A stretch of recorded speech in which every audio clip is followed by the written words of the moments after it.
Assalamualaikum warahmatullahi wabarakatuh.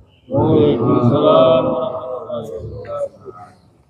Bismillahirrahmanirrahim. Alhamdulillah wassalatu wassalamu ala Rasulillah Sayyidina wa Maulana Muhammad ibn Abdullah wa ala alihi wa sahbihi wa mawalah. La hawla wa la quwwata illa billah.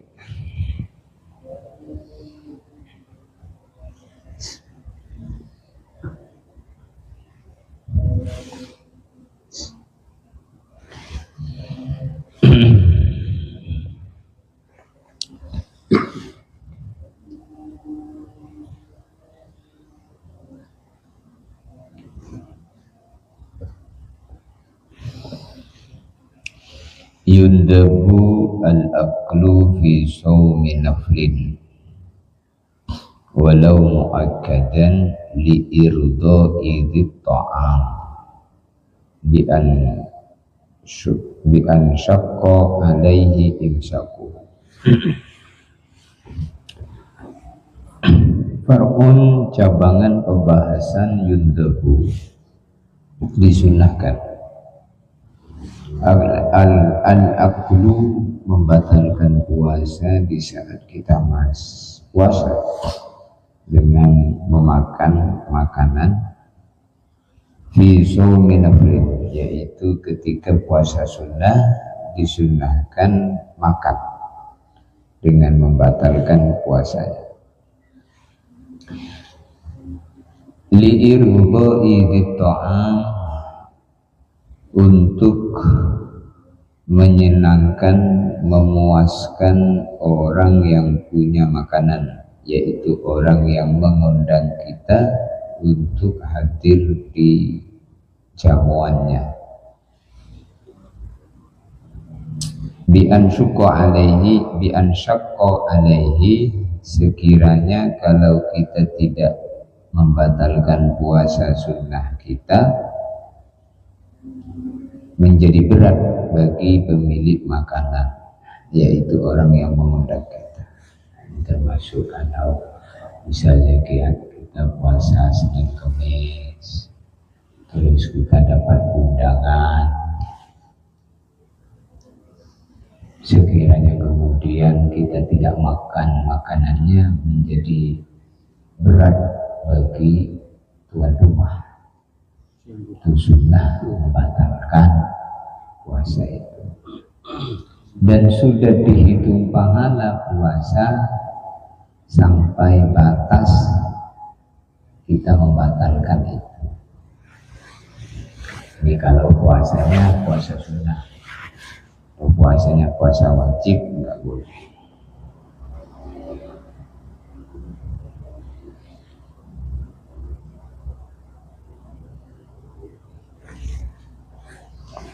Ya juzu, diperbolehkan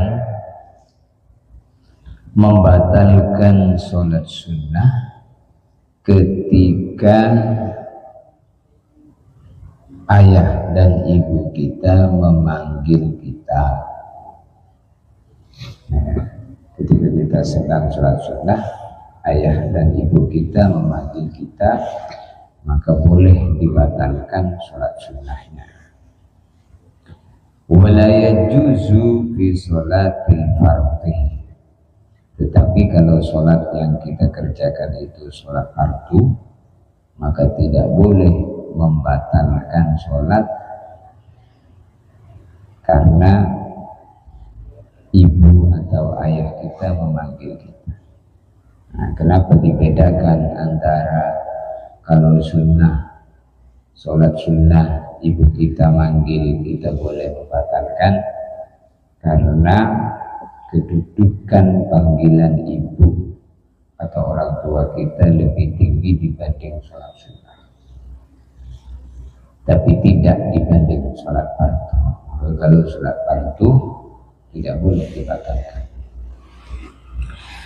Di zaman Bani Israel dulu ada orang ahli ibadah namanya Syekh Juraij.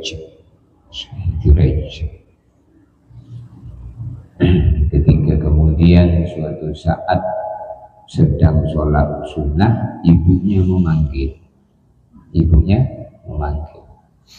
Maka Syekh Jurej dalam pikirannya bergejolak antara diteruskan sholat tanpa menghiraukan panggilan ibunya, atau dibatalkan sholatnya untuk menjawab panggilan ibunya. Akhirnya Syekh Jurej memilih tidak menghiraukan panggilan ibunya dan tetap memilih sholat, karena dalam benak Syekh Jurej mempunyai kesimpulan bahwa sholat menghadap Allah, sedangkan panggilan ibu ini makhluk. Akhirnya tidak menggubris panggilan ibunya, lalu kemudian ibunya mendoakan, Allahumma la tumithu, jangan engkau matikan Syekh Jurej kecuali sudah diganggu oleh mumisat, perempuan pelacur. Didoain oleh ibunya seperti itu. Maka sebenarnya dalam keadaan seperti itu Syekh Jurej itu membatalkan puasanya, sholatnya, karena sholatnya itu sholat sunnah. Tetapi dia tidak membatalkan sholatnya dengan pertimbangan tadi. Akhirnya ibunya marah, lalu mendoakan keburukan untuk anaknya, jangan meninggal dunia sebelum tergoda oleh perempuan pelacur. Maka akhirnya doa ibunya ini makbul, sehingga suatu hari Syekh Jurej ini diiri oleh pemerintahan waktu itu, karena dia ahli ibadah, tidak disenangi. Akhirnya pemerintahan waktu itu mengumpulkan wanita-wanita pelacur yang siap menghancurkan ibadahnya Syekh Jurej.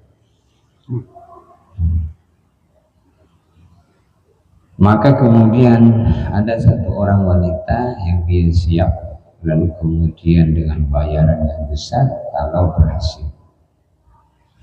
Ternyata setelah wanita pelacur tadi menggoda Syekh Jurej waktu itu sedang sholat, saking khusyuknya Syekh Jurej itu tidak ingat apa-apa yang terjadi di sekitarnya di saat wanita itu pelacur tadi mengganggu Syekh Jurej yang sedang sholat.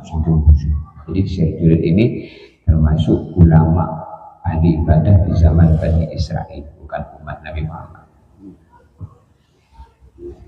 Saking khusyuknya itu seperti itu. Kalau kita digigit nyamuk aja mati nyamuk di tangan kita.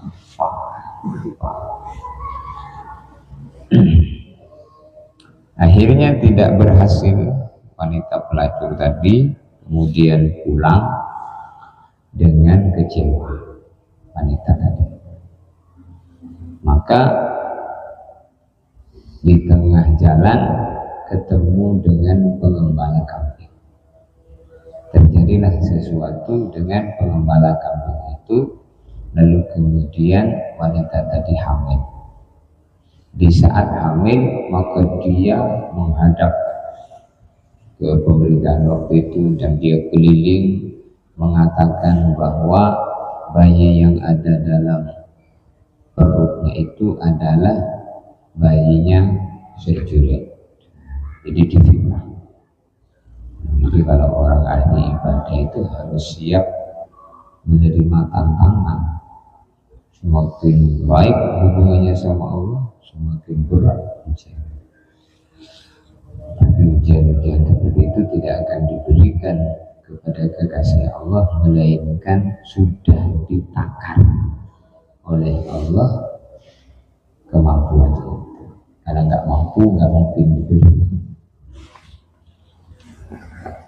Maka akhirnya Syekh Juret ini tadi mau dibunuh karena telah menghamili seorang wanita dengan pengakuan wanita pelacur tadi. Maka Syekh Juret mengatakan, saya siap kalau memang terbukti. Saya minta tunggu bayi itu lahir.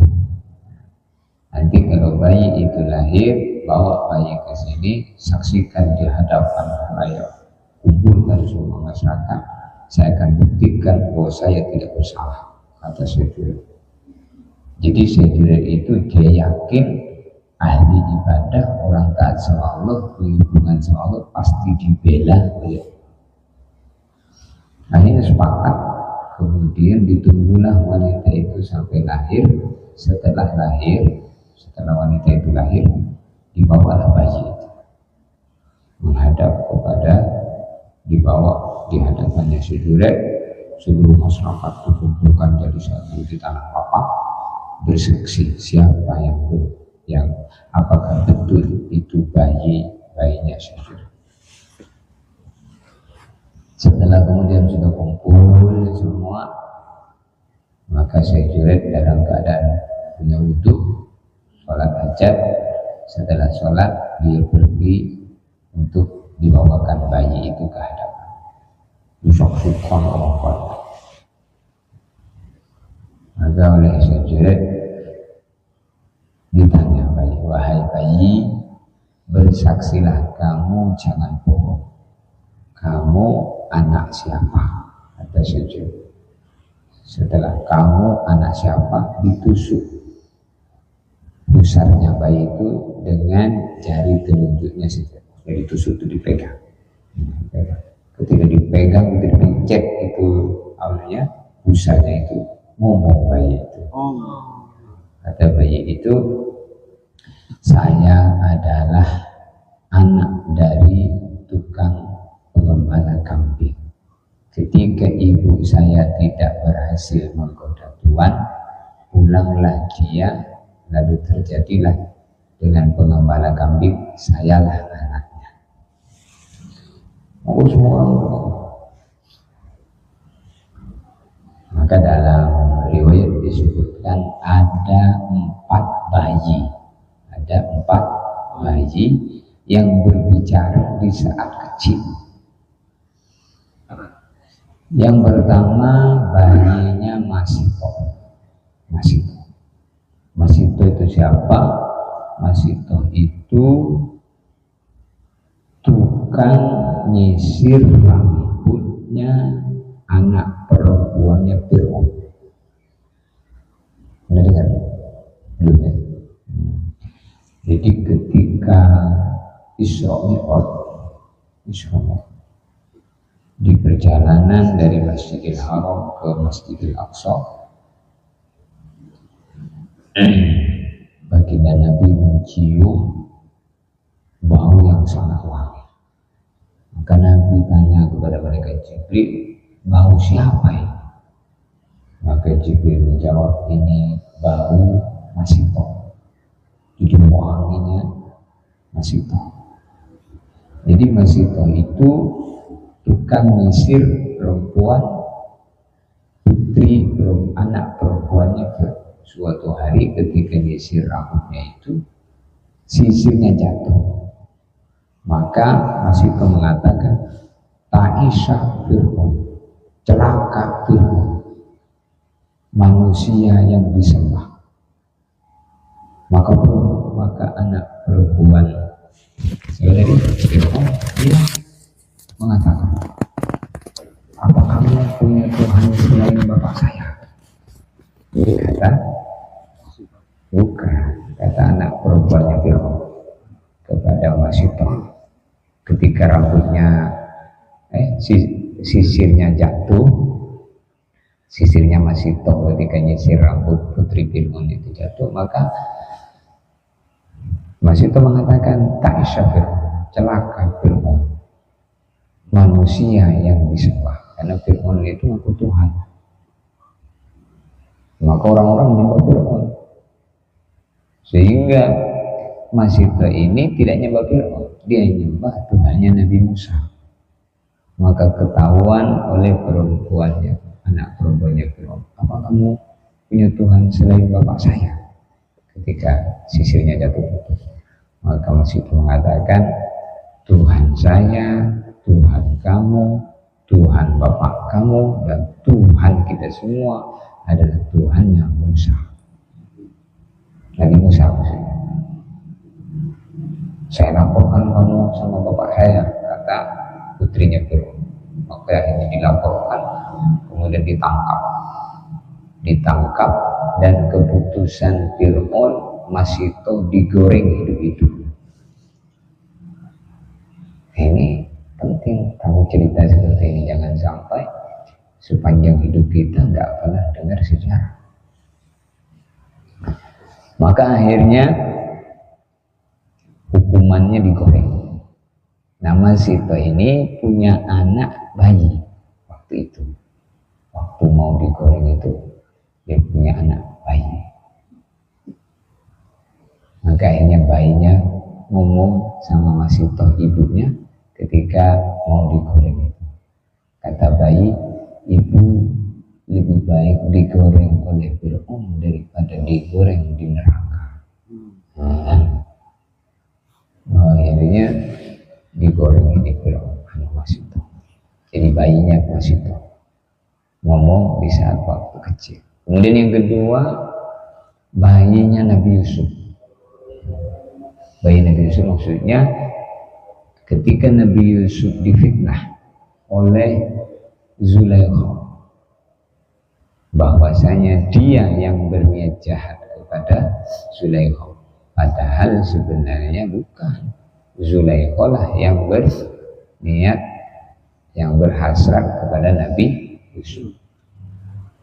Akhirnya ketika Zulaikha mengatakan kepada Nabi Yusuf, hai talak, kemari, dipanggil.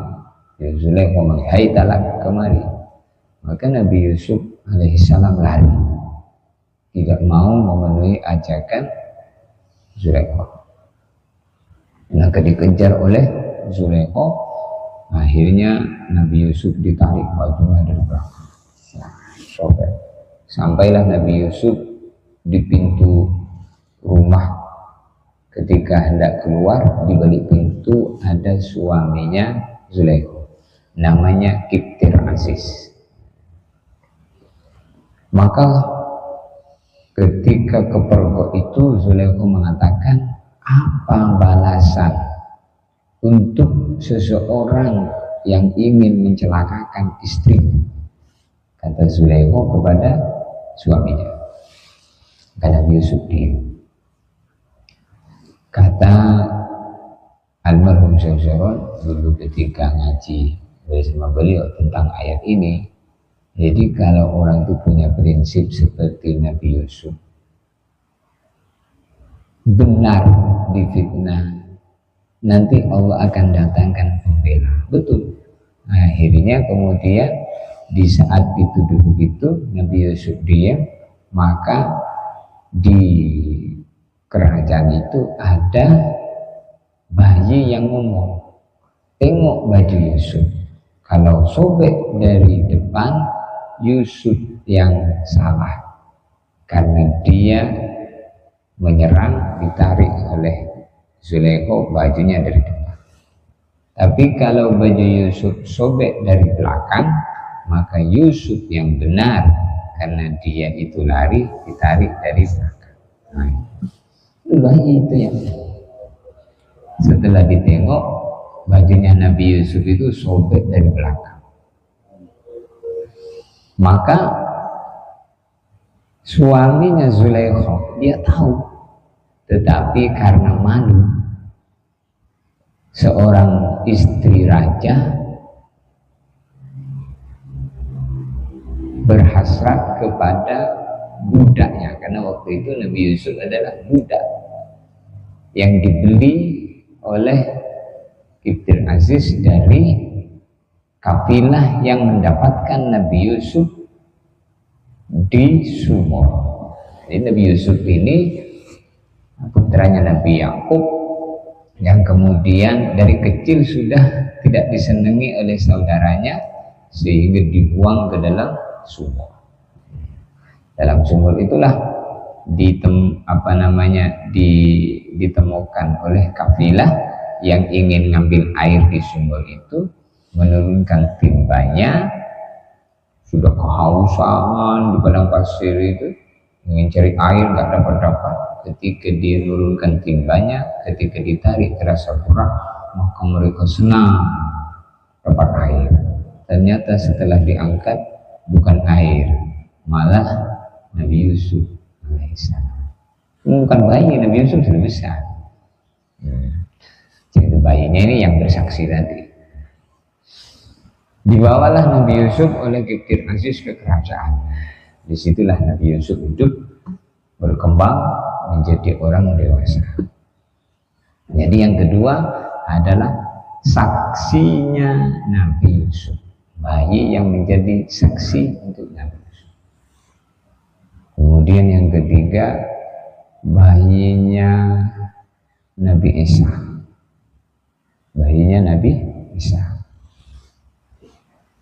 Jadi Nabi Isa ini menjadi saksi untuk ibunya ketika dituduh bahwa ibunya Siti Maryam gendong anak. Jadi Siti Maryam ini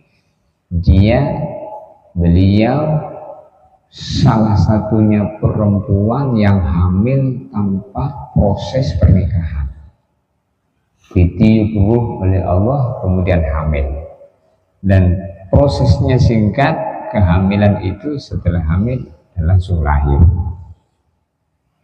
Maka ketika dibawalah bayi ke rumahnya, ke kampungnya, orang-orang kampung mengatakan bahwa Maryam berzina. Maka di saat orang-orang mau bicara seperti itu, maka Nabi Isa mengatakan, dalam surat Maryam, Nabi Isa mengatakan, Inni Abdullah ataniyal kitab wa ja'alani nabiyya. Saya hamba Allah, bukan anak zina. Saya ini diangkat nabi dan dikasih kitab. Jadi satu-satunya nabi sejak bayi sudah nabi adalah Isa.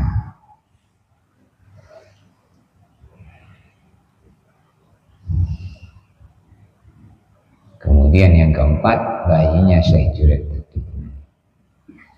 Jadi kembali ke Syekh Junaid tadi, doa seorang ibu itu doa yang makbul. Maka jangan sampai keluar kata-kata yang tidak baik untuk anaknya. Jadi hikmah yang bisa diambil daripada kalau sholatnya sholat sunnah, ibu kita manggil, maka penuhi. Kalau sholatnya sholat fardu, ibu kita manggil, tidak usah dipenuhi. Tinggal nanti dipercepat sholatnya tanpa mengurangi tumakninah dalam sholat. Setelah sholat, maka datangi ibu kita minta maaf. Maaf Bu, ibu tadi saya manggil, saya lagi sholat fardu. Ini penting ini namanya mu'asyarah bil ma'ruf. Mu'asyarah bil ma'ruf. Kemudian sebagai muqaddimah dalam sholat, namanya adalah takbiratul ihram. Gerakan ini mengawali sholat dengan mengangkat kedua tangan sejajar telinga, mengucapkan Allahu Akbar. Di dalam sholat ada dua jenis takbir. Yang pertama takbiratul ihram,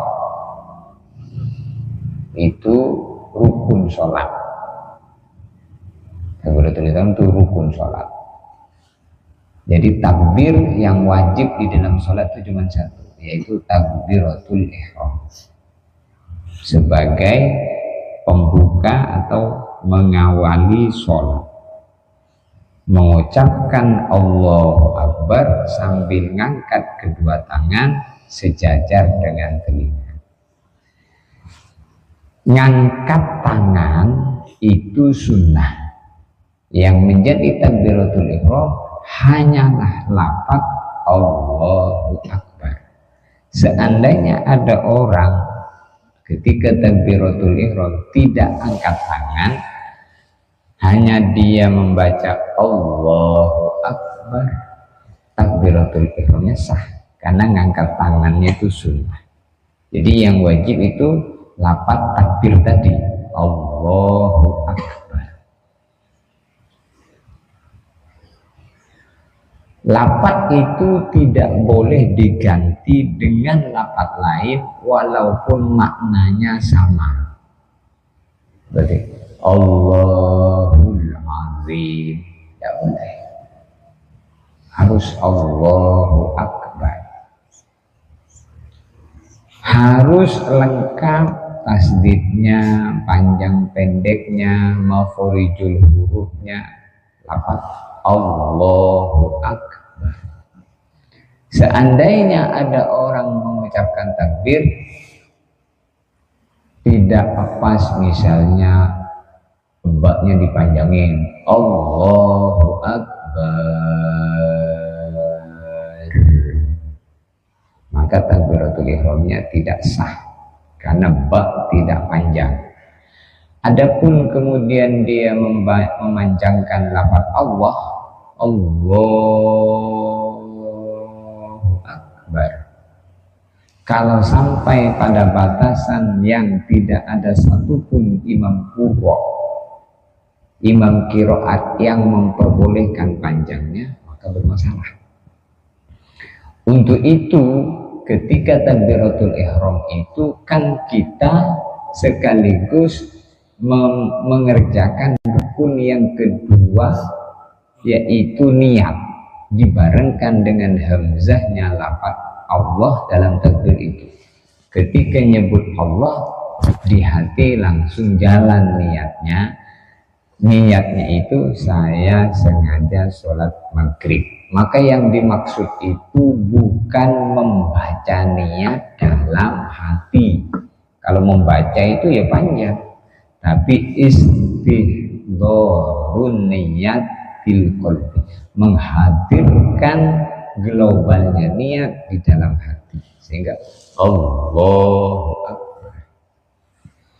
Maka maksudnya sholat maghrib berjamaah jadi makmum. Kesimpulannya di situ, sholat maghrib berjamaah jadi makmum. Sholat maghrib berjamaah jadi makmum. Sholat maghrib jadi makmum, berjamaah jadi makmum. Menyebutkan jadi makmum dalam niat makmuman dan imaman bagi imam, makmuman bagi makmum, itu syarat sahnya sholat berjamaah. Syarat sahnya sholat berjamaah.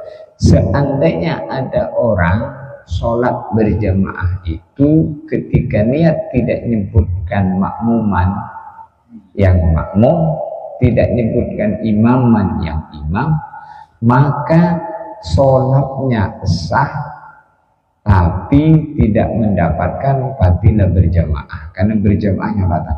Berjamaahnya batal, sholatnya sah. Sholatnya sah, tapi jamaahnya batal. Yang dimaksud dengan jamaahnya batal, dia dihitung seperti sholat sendiri. Sama halnya ketika orang sholat berjamaah, dia berdiri sendirian di batas shaf. Maka kalau dia tidak narik orang di depannya, maka dia sholatnya sah tapi jamaahnya batal. Dalam artian tak mendapatkan fadilah berjamaah. Dia seperti sholat sendiri. Kalau yang imaman tidak niat, yang imam tidak niat jadi imam, maka imam yang tidak mendapatkan fadilah berjamaah, sedangkan makmum tetap mendapatkan fadilah berjamaah karena niatnya imam itu bagi makmum cakupannya adalah husnuzon. Jadi makmum harus yakin bahwa ya imam yang jadi imam, walaupun ternyata tidak, nggak masalah. Tidak perlu makmumnya bilang, Pak Imam jangan lupa ini jadi imam, oke batal sholat, nggak usah. Ini jadi makmuman atau imaman itu syarat sahnya berjamaah. Maka itu disebut ke dalam niat berjamaah. Jadi saya sholat maghrib jadi makmum. Nyebutkan bilangan rakaat tidak wajib. Misalnya salah rakaat tidak wajib. Jadi seandainya tidak disebut tetap sahnya. Tapi nyebut ke sholat yang dikerjakan wajib. Misalnya sholat maghrib, nyebut ke maghrib. Saya sholat maghrib jadi makmum. Kalau ada orang sholat maghrib tapi nyebutnya isya, nggak sah niatnya. Ini penting ini. Jadi niat itu harus ketika takbiratul ihram itu. Ada orang mengatakan bahwasanya nggak perlu itu, dari rumah juga sudah niat. Nah itu ya nggak ngaji masail. Jadi kalau orang itu tidak mau ngaji, kelihatannya benar, ternyata keliru. Jadi niat tadi kata-kata usolli namanya qasad, kemudian sholat yang dikerjakan. Jadi saya sholatnya apa? Maghrib, makmuman lillahi ta'ala. Kata-kata lillahi ta'ala itu sunnah. Jadi lillahi ta'ala menyebutkan rokaat ini itu sunnah. Qiblat ini sunnah. Yang menjadi harus disebut adalah kata-kata usolli, kemudian sholat yang dikerjakan, kemudian kalau makmuman ya nyebut makmuman, kalau imaman nyebut imaman.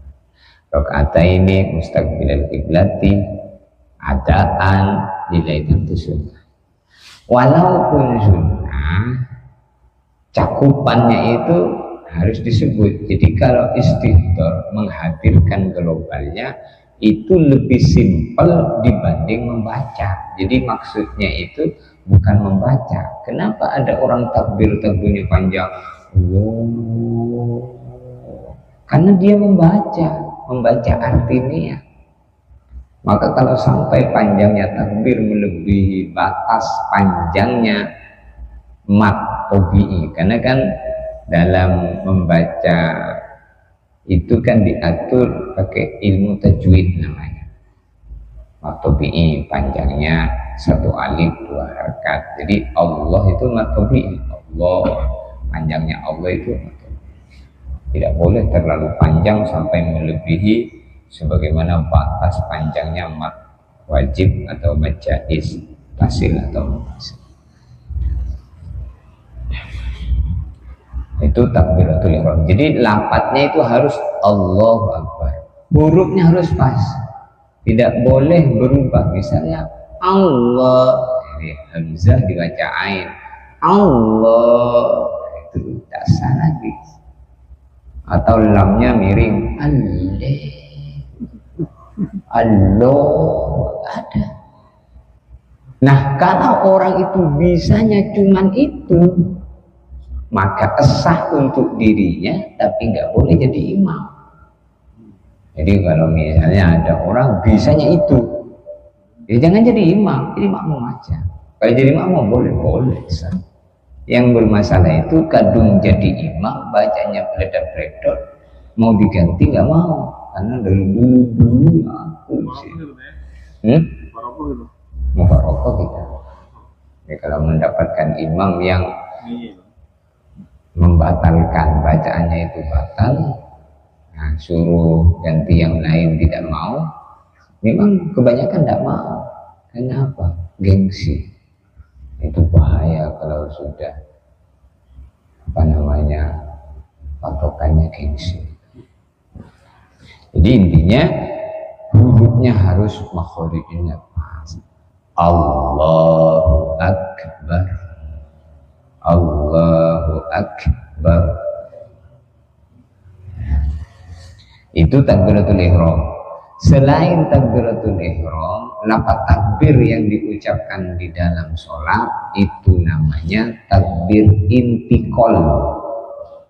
Takbir intikal itu takbir yang dibaca atau diucapkan di saat intikal. Intikal itu berpindah rukun, dari rukun satu ke rukun yang lain, dari gerakan satu ke gerakan yang lain. Maka ketika mau ruku, Allahu Akbar. Ketika bangun dari ruku, sami Allahu liman hamidah. Jadi gerakan di dalam sholat baca Allahu Akbar ketika berpindah dari rukun gerakan satu ke gerakan yang lain, kecuali ketika bangun dari ruku. Kalau bangun dari ruku baca sami Allahu liman hamidah. Bagaimana kalau misalnya ada orang sholat ketika bangun dari ruku tidak baca sami Allahu liman hamidah, tapi baca Allahu Akbar? Enggak masalah.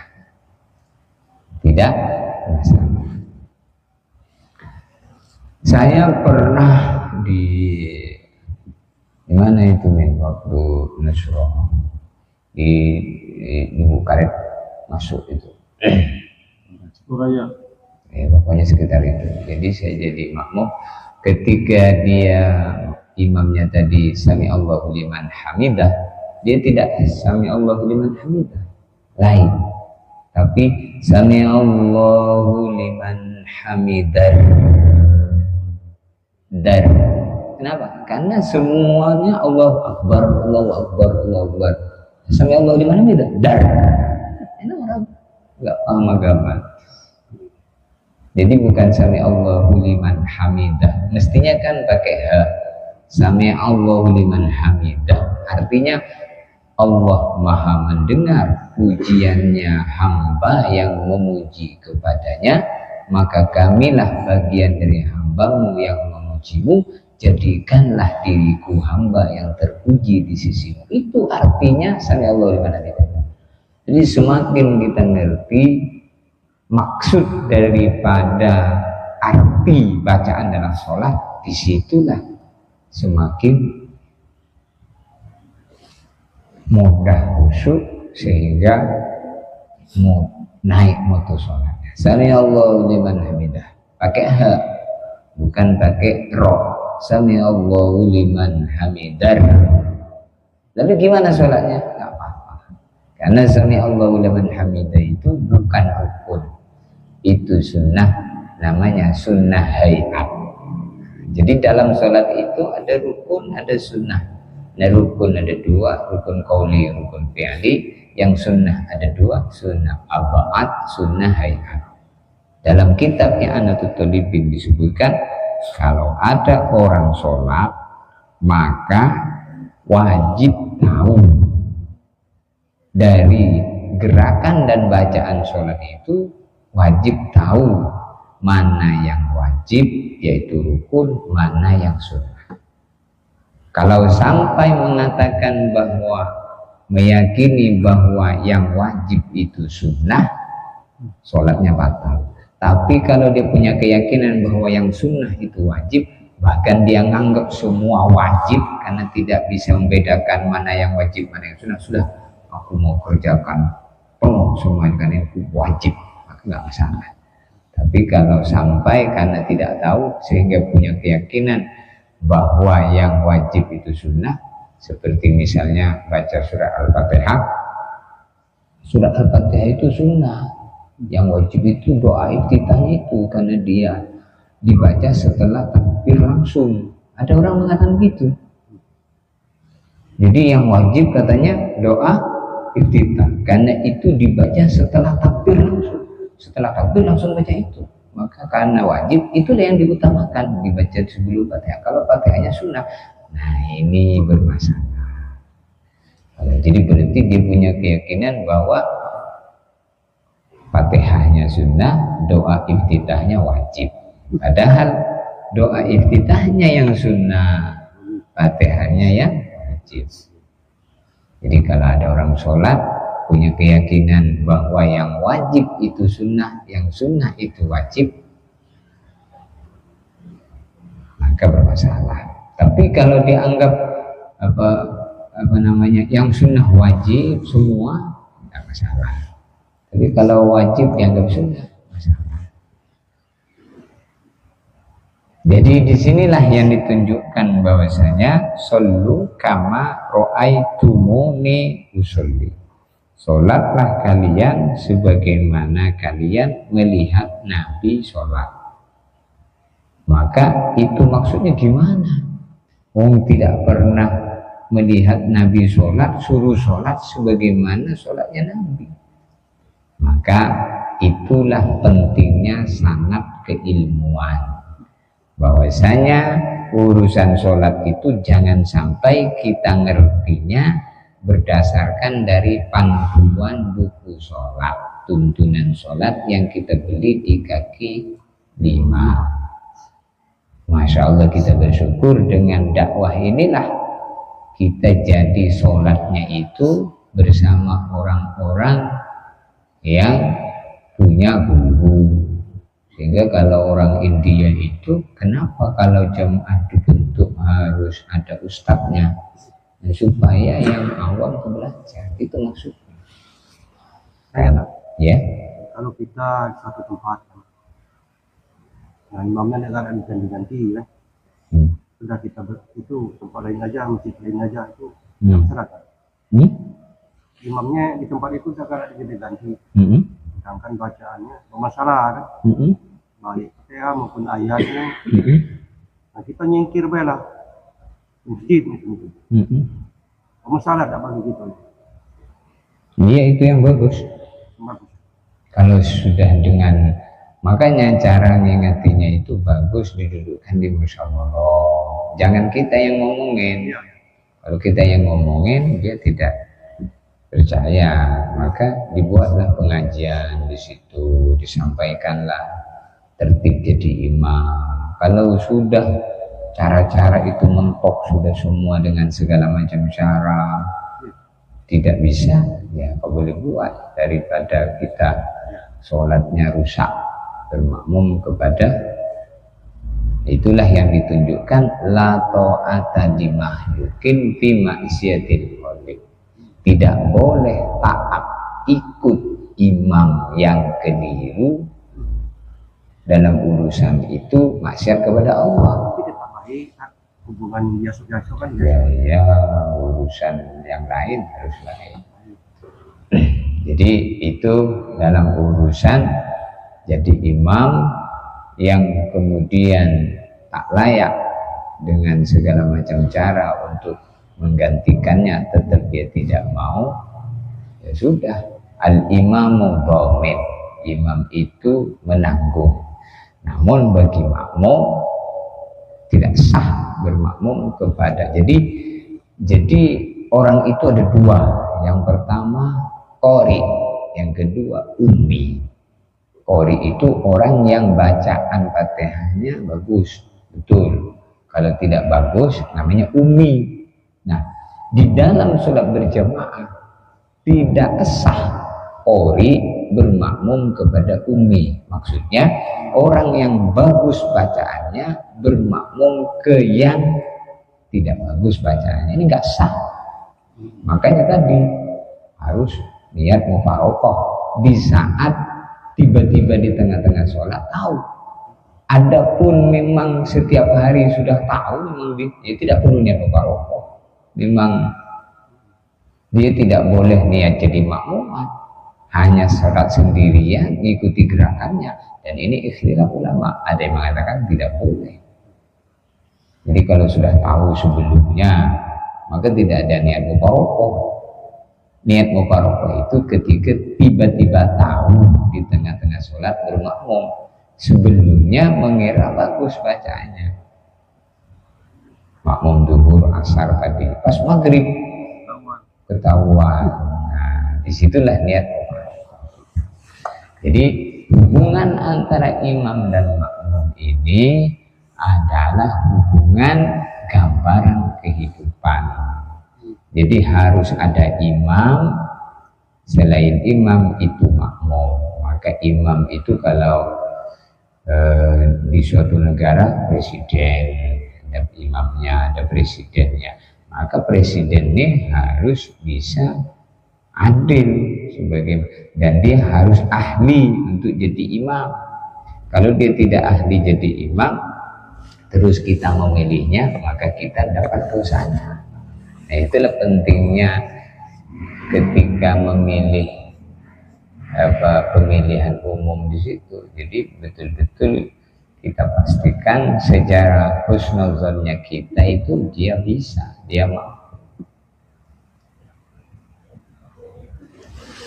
Jadi langkahnya bukan langsung ditinggalkan, Pak.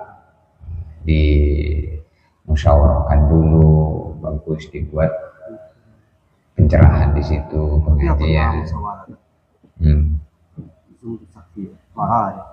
Oh iya, itulah kehidupan manusia itu kayak gitu. Kadang kalau dikasih yang lurus tidak mau, marah.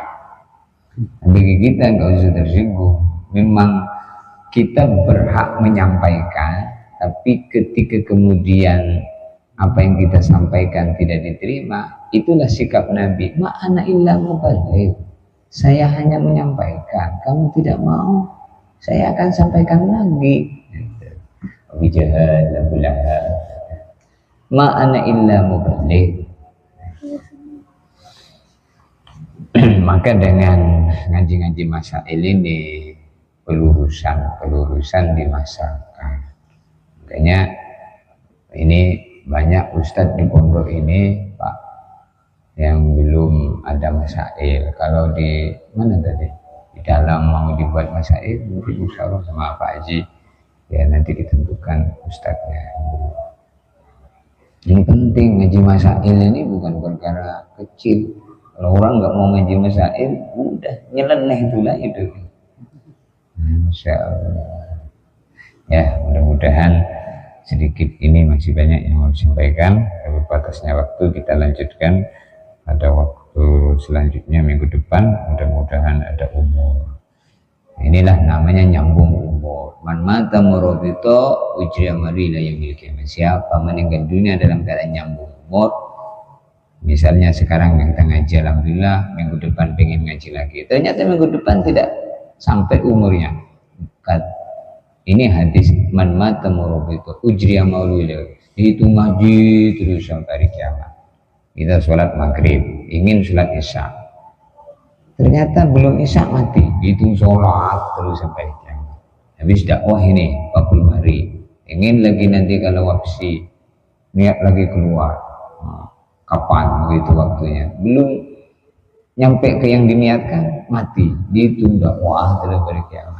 Itu jadi kita, karena orang itu meninggal dunia di antara dua kebaikan, kebaikan yang sudah dikerjakan, kebaikan yang akan dikerjakan.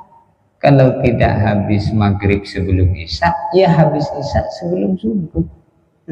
Kalau tidak, maka habis subuh sebelum zuhur. Kalau tidak, habis zuhur sebelum asar dan seterusnya. Jadi kalau orang itu ada sholat lima waktu, itu wali Allah itu, matinya pasti husnul khotimah. Maka kebaikan-kebaikan itu harus kita niatkan untuk amat. Maka kenapa dalam dakwah itu ada istilahnya bayan hidayah dan wafsi, supaya ketika wafsi itu bukan niat pulang, tapi kata Nabi qoflatun kawaswatin, pulang niat menyiapkan untuk berangkat selanjutnya. Begitu juga setelah sholat ingin sholat berikutnya, setelah ngaji ingin ngaji berikutnya, setelah puasa ingin puasa berikutnya. Ramadan syukur, pengen Ramadan tahun depannya hidup lagi, ternyata belum nyampe ke Ramadan, udah meninggal dunia. Nah, itu itu puasa. Jadi yang membedakan diri kita itu apa? Ya, niatnya itu. Dan niat itu bukan sembarang niat, tapi niat itulah arti daripada bimbingan Allah dari ihdinas siratal mustaqim. Ada orang itu hidupnya tidak ada dengan niat, sehingga sholat kalau sempat sholat, sempatnya sudah, namanya tidak sempat. Akhirnya sholat sempat, sholat tidak sempat, tidak sholat. Ya gitu.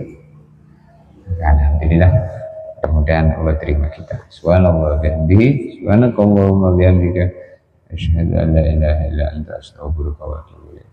Assalamualaikum warahmatullahi wabarakatuh.